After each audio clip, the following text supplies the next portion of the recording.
नमस्कार। ग्रहों की गोचरीय स्थिति पर रेगुलर वीडियो पाने के लिए साप्ताहिक राशिफल, मासिक राशिफल, त्रैमासिक राशिफल और ग्रहों के बाकी गोचर पर भी रेगुलर अपडेट्स पाने के लिए, जिसके हिसाब से आप अपने जीवन में थोड़ी गाइडेंस प्राप्त कर सकें, इसके लिए मेरे चैनल को अवश्य सब्सक्राइब करें। जिन लोगों ने सब्सक्राइब कर रखा है वो ऑल ये जो नोटिफिकेशन सेटिंग होती है इसको क्लिक करें, क्योंकि कभी कभी कुछ लोग बोलते हैं उनको नोटिफिकेशन नहीं मिलती। आशा करता हूँ चैनल को सब्सक्राइब करेंगे और रेगुलर वीडियोस अवश्य आप देखेंगे। नमस्कार। ओम गणेशाय नमः। ओम नमः शिवाय। मैं निखिल ज्योतिषाचार्य आप सभी का मेरे चैनल पर पुनः स्वागत करता हूँ। आशा करता हूँ कि आप सभी स्वस्थ होंगे। महादेव की कृपा आप सभी पर सदैव बनी रहे। ये वीडियो कन्या यानी कि वर्गों के लिए बहुत विशेष है, क्योंकि वीडियो है 2 फरवरी से 8 फरवरी 2026 के साप्ताहिक राशिफल के बारे में। कैसा रहेगा आने वाला सप्ताह कन्या के लिए। जो मेरा साप्ताहिक राशिफल होता है वो प्रमुखतः चंद्रमा और उनकी गति पे आधारित होता है। चंद्रमा एक बहुत विशेष ग्रह है। चंद्रमा की विशेषताएं तो देखिए बहुत हैं, लेकिन जब हम साप्ताहिक राशिफल की बात कर रहे हैं तो पहला तो उनकी तेज गति, फिर उनका मन का कारक होना, और फिर उनकी एक क्वालिटी कि वह जिस भी भाव, राशि, ग्रह आदि के साथ संबंध संपर्क साधते हैं उनको बहुत एक्टिवेट कर देते हैं। इन सभी कारणों से चंद्रमा का जो गोचर होता है वो बहुत विशेष बन जाता है। चंद्रमा के गोचर के कारण हमारे मन, मस्तिष्क, विचार, स्वभाव, सोचने के तौर तरीके, दृष्टिकोण, हर चीज़ पर बहुत डायरेक्ट इम्पैक्ट पड़ता है। और उसको समझने के लिए कहीं ना कहीं साप्ताहिक राशिफल बहुत विशेष होता है। इस अंधकारमय जीवन में ज्योतिष एक मात्र विद्या है जो हमें थोड़ा सा सहारा देती है, गाइड करती है। भले ही ये राशिफल बहुत सामान्य आधार पर दिए जाए, लेकिन एक जनरल गाइडेंस के लिए बहुत उपयोगी होते हैं। यदि आपकी लग्न राशि या चंद्र राशि कन्या है, दोनों ही गाइडेंस के लिए इस राशिफल को देख सकते हैं। जहाँ से सूट और रिलेट आपको ज़्यादा करता है आप वहाँ से देखिए। व्यक्तिगत तौर पे मेरा मानना है कि यदि आप अपने लग्न से देखते हैं तो अच्छा है। इनकेस नहीं पता है आपको अपनी लग्न राशि, तो आप अपनी चंद्र राशि से भी इसको देख सकते हैं। शुरू करते हैं। चंद्रमा आपके 12वें घर में आ जाएंगे, यानी कि सिंह में 2 फरवरी रात के 8 बजे, नहीं 11 बजे, रात के 11 बजे, और 5 फरवरी सुबह के 5 बजे तक यहीं पर रहेंगे। इसके अगले दिन बुध का गोचर भी हो जाएगा, क्योंकि उनका प्रभाव रहेगा चंद्रमा पर, इसलिए मैंने अंकित कर दिया। 12वें घर के चंद्रमा कोई बहुत विशेष नहीं होते। ऐसा नहीं कि बुरे ही होते। हम यहाँ पे बहुत एक पर्टिकुलर चीज़ की बारे में बात करें तो ये कहना कि अगर मैंने बोल दिया कि अच्छे नहीं होते, अच्छा प्रभाव भी बहुत होता है हर भाव में। कभी भी ज्योतिष में ये मत मानिए कि एक ग्रह केवल अच्छा और बुरा ही है, अच्छा या बुरा है, अच्छा भी होगा बुरा भी होगा। तो लेकिन सामान्य तौर पर चंद्रमा बहुत कंफर्टेबल नहीं होते 12वें घर। अब यहाँ पे ग्रहण दोष है, केमद्रुम दोष है, 12वें घर का दोष है, राहु केतु एक्सेस है, तो कहाँ से बचेंगे चंद्रमा। इसलिए हफ्ते का शुरुआती भाग थोड़ा कॉम्प्लिकेटेड दिख रहा है। अब यहाँ पे एक अच्छी चीज़ है कि लग्नेश बुध देख रहे हैं, जो चंद्रमा को देख रहे हैं, जो लाभेश है, और 12वां घर है केतु। कोई लोन आपको चाहिए था, कोई पैसा फंस गया था, पेमेंट फंस गई थी, वो कार्य आपके पूर्ण हो सकते हैं। विदेश संबंधित कार्य यहाँ पे बहुत प्रयत्न मत कीजिएगा अगर कोई इंपॉर्टेंट कार्य है। लेकिन सबसे महत्वपूर्ण चीज़ तो है मानसिक सेहत, क्योंकि चंद्रमा मन के कारक हैं, बुध से प्रभावित है। इतने दोष मैंने गिनाए अभी, तो मन पर कंट्रोल रहेगा ही नहीं। कभी कभी ऐसा होता है ना, हमें खुद नहीं पता होता हम परेशान ही क्यों हैं। हम सबके साथ ऐसा हुआ होगा कभी ना कभी। सुबह उठे, समझ नहीं आ रहा कि प्रॉब्लम क्या है, लेकिन लग रहा है कि मन बहुत भयभीत है। उसके पीछे ज्योतिषीय कारण ही होता है। जिसको ज्योतिष चेक करनी है ना, कभी देखिए किस दिन आप बहुत मानसिक रूप से प्रभावित है ना, गोचर में चंद्रमा की स्थिति देखिए लग्न से, कहीं ना कहीं चंद्रमा उस दिन बहुत बुरी तरह से प्रभावित होंगे। तो यहाँ पे अपने मानसिक स्टेट पर ध्यान दीजिए, सेहत का बहुत ध्यान दीजिए, मानसिक एवं शारीरिक। और ज़्यादा पैसे कमाने के चक्कर में मत पड़िएगा, नुकसान करवाएंगे अपना। दशांश कुंडली के हिसाब से कार्य क्षेत्र में थोड़ी बहुत रिकॉग्निशन मिल सकती है। जहाँ तक बिजनेस की बात है, अच्छा टाइम है, फंसा हुआ पैसा आता हुआ दिख रहा है। लव लाइफ, पेशेंस रखिए, पेशेंस की बहुत अनिवार्यता है। जहाँ तक वैवाहिक जीवन की बात है, थोड़ी होप आएगी, थोड़ा लड़ाई झगड़ा होगा, लेकिन होप किस चीज़ की कि अगर दिक्कत है तो उसको थोड़ा सॉल्व किया जा सकता है मैच्योरिटी के साथ। स्टूडेंट्स, आप थोड़ा अपने लिए ना अलग से टाइम बिताइए, मे बी स्टडी से दूर रहकर, माइंड हमारा कभी कभी बहुत ज़्यादा बोर भी हो जाता है, एग्जॉस्ट भी हो जाता है, हमें पता नहीं चलता। मेंटल एग्जॉशन बहुत खतरनाक चीज़ है। हमारा शरीर थकता है, हम सो जाते हैं, या कुछ और मसाज कोई करवा लेता है, कोई योग कर लेता है, कोई दुनिया भर की चीज़ें करते हैं, या ऑब्वियसली एक रिजुनेशन तो फिजिकली सोने के बाद ही होती है।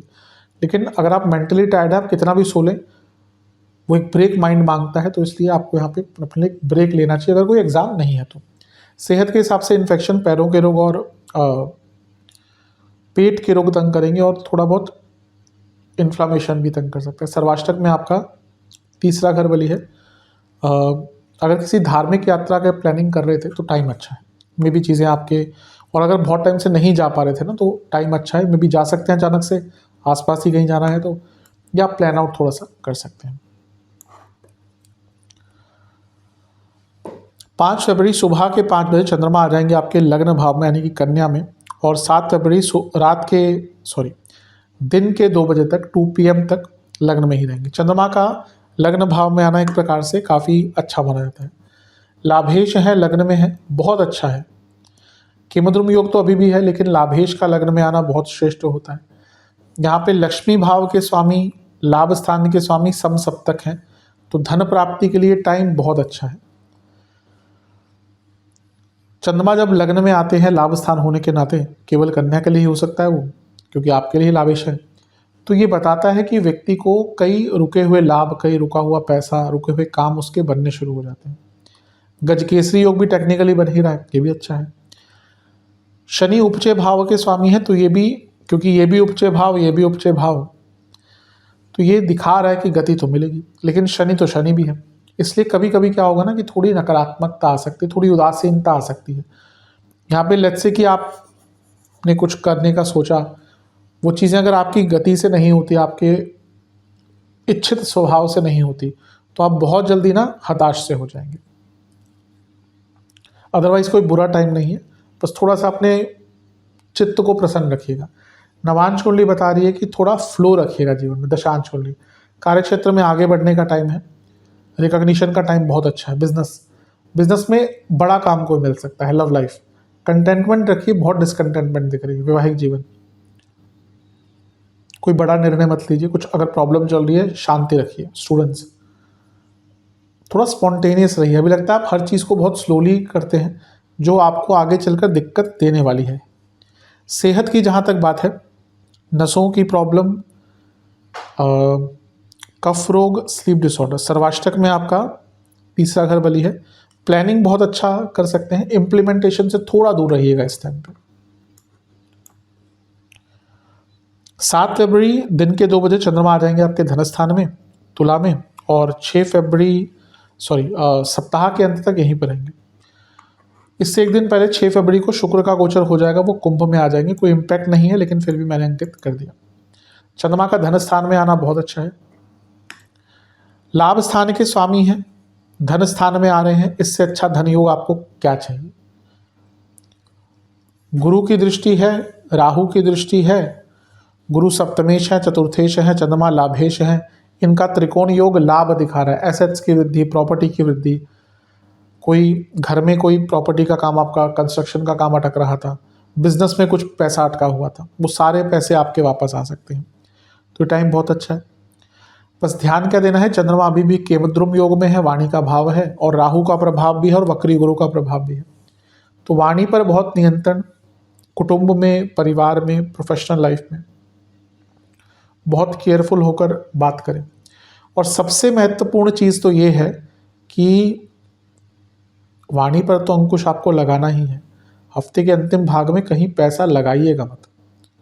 इन्वेस्टमेंट आदि जो थोड़ी सी रिस्की इन्वेस्टमेंट्स होती है, आपको कोई प्रॉपर्टी वगैरह लेनी है, मैं बुरा टाइम नहीं कह रहा, मैंने कहा ही था अच्छा टाइम, लेकिन यहाँ पे मैं रिस्की इन्वेस्टमेंट से कह रहा हूँ कि भाई आ गया कि यहाँ पे पैसा लगा दो, रातों रात पैसा डबल हो जाएगा, या इतने टाइम में होता नहीं है। यूजुअली टर्म्स एंड कंडीशन का ही ऐसी उसमें होती है। तो यहाँ पे रिस्की इन्वेस्टमेंट से बचिएगा। और वही कहूँगा, वाणी में भी थोड़ा सा रिस्क कम, यानी कि सौम्यता रखेंगे तो अच्छा है। नवांश कुंडली बता रही है कि ज़्यादा सत्य बोलने से बचिएगा। कभी कभी सत्य बहुत भारी पड़ जाता है, लोग सुनना नहीं चाहते, लोग वो सुनना चाहते हैं जो उनको पसंद है, और अगर आप सत्य बोलते हैं तो लोग थोड़े से चिढ़ जाते हैं।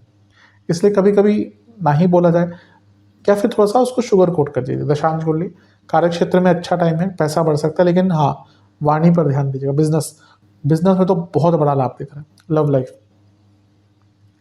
टाइम बुरा नहीं है, लेकिन बहुत ज़्यादा एक्सपेक्टेशंस हैं। वैवाहिक जीवन, सेम चीज़ कहूँगा, एक्सपेक्टेशंस कम कर लीजिए। स्टूडेंट्स, आपको अगर कुछ चीज़ समझ नहीं आ रही तो उसके लिए हेल्प मांगिए। अभी लग रहा है कि आप हेल्प नहीं मांगना चाह रहे, और ये ही प्रॉब्लम आगे चलकर आपको बड़ी परेशानी में डाल देगी।